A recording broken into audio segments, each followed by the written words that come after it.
First of all congratulations Pragya ji for your best result in board. अच्छा प्रज्ञा जी, आज आपका 12th का बेहतरीन रिजल्ट आया, तो आपको कैसे फील हो रहा है?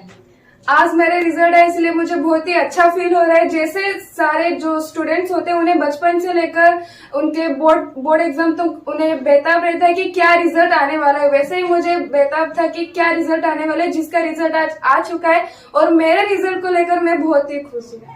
अच्छा प्रज्ञा जी, आपका जो इतना बेहतरीन रिजल्ट आया उसके पीछे आप किसको श्रेय देना चाहते हैं? जो मेरा आज रिजल्ट आया उसका श्रेय तो पहले मैं अपने पेरेंट्स को देना चाहती हूँ, क्योंकि उनके वजह से मैं 6-7 साल से लेकर ये सत्यम जैसी अच्छे प्लेटफॉर्म में पढ़ रही हूँ। उनके वजह से मैं आज इतने तक हूँ और उसके साथ साथ मैं सुनील सर और राजेश सर को दूंगी, क्योंकि उनके गाइडेंस की वजह से, उनके हार्डवर्क की वजह से मैं आज यहाँ पर हूँ। अच्छा प्रज्ञा जी, आपको कुछ ऐसे स्ट्रेटेजी बताइए जिससे आपके जूनियर्स को बहुत हेल्प हो।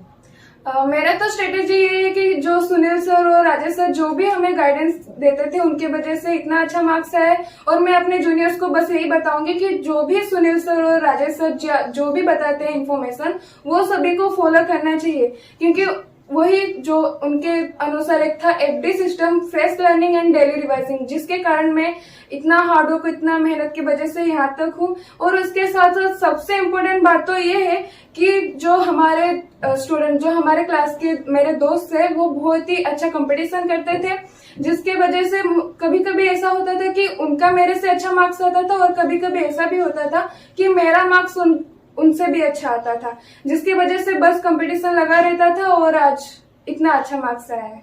अच्छा प्रज्ञा जी, जब आप एग्जाम में लिखते थे तब आपको कुछ प्रॉब्लम्स होते थे लिखते टाइम? नहीं, एग्जाम में लिखते टाइम ऐसा कुछ प्रॉब्लम नहीं होता था, क्योंकि पहले से एग्जाम, जो बोर्ड का एग्जाम देने से पहले से हम बहुत सारे 50+ प्री बोर्ड एग्जाम्स दे चुके थे, जिसकी वजह से बोर्ड के एग्जाम में हमें ऐसा कुछ नहीं लगा। अच्छा प्रज्ञा जी, प्री बोर्ड एग्जाम मतलब?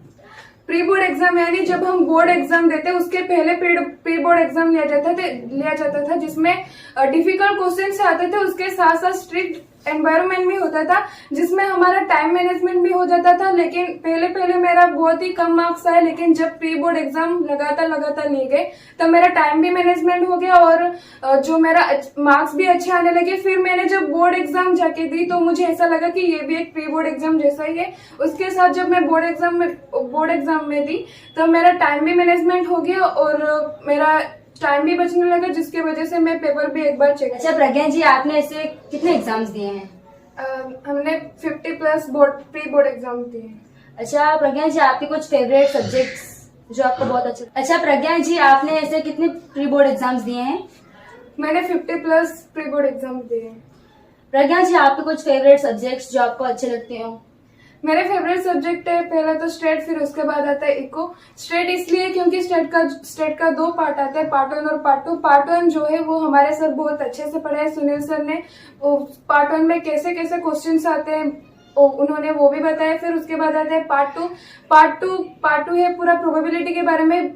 ऐसे भी बच्चे हैं जिनको ये लगता है कि पार्ट 2 यानी प्रोबेबिलिटी यानी बहुत ही हार्ड सब्जेक्ट है, लेकिन हमारे राजेश सर ने हमें ऐसे पढ़ाया कि समझो पार्ट 2 बहुत ही ईजी है। फिर उसके बाद आता है इको एक थ्योरेटिकल सब्जेक्ट है। ऐसे बहुत सारे बच्चे जिनको लगता है थ्योरेटिकल सब्जेक्ट तो हो ही नहीं सकता, याद वो कर ही नहीं सकते, लेकिन हमारे जो सर है वो जो उनके गाइडेंस की वजह से और बहुत सारे इंपॉर्टेंट क्वेश्चंस की वजह से मेरा आज इतना अच्छा मार्क्स आया है। ओके।